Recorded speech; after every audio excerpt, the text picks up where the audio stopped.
I got a call from a junior from university, and it was the big news that he had a girlfriend. I'd really like you to meet her.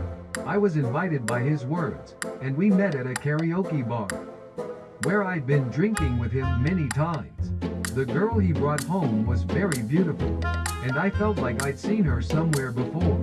I let her go home, and while we were drinking together, he said, "She's a former actress." When I heard her stage name, I remembered a drama I watched a few years ago. I was fed up with the relationships in the entertainment industry, and I was helping out at my parents' house when I met him through a friend's introduction. And that's how we first met. Another thing that surprised me was that she said she knew me.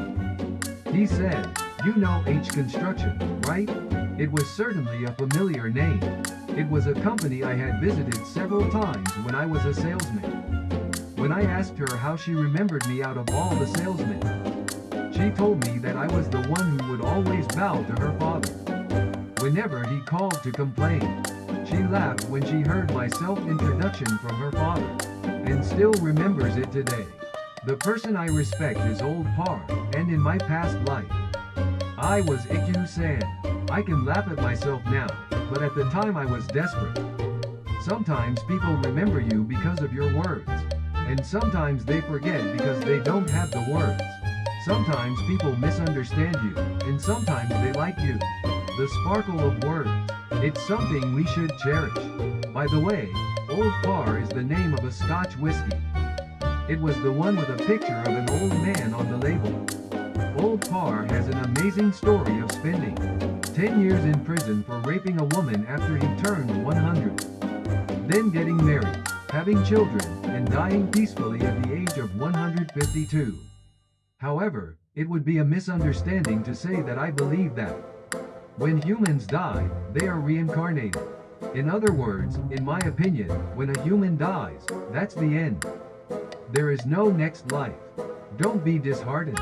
However, when I researched the lives of people from the past that I respected, or was interested in, their various experiences and memories start to overlap with my own life. My imagination also overlaps with that, and I transcend dimensions and my soul flies to that era.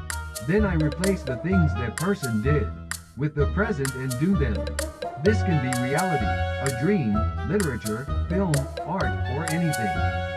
That's my way of thinking of reincarnation. So, just because reincarnation exists, don't make the mistake of thinking that you'll take your own life and start it over again. Live your one and only life to the fullest. Don't feel like you've reached your limit. Don't give up, even if you die. Even if the possibility is infinitesimal, there must be something you can do. A plot twist, a comeback, even if you lose 10, 100, or 1,000 times in a row. If you can make a comeback at the very end, life will be all good. As long as you have the will.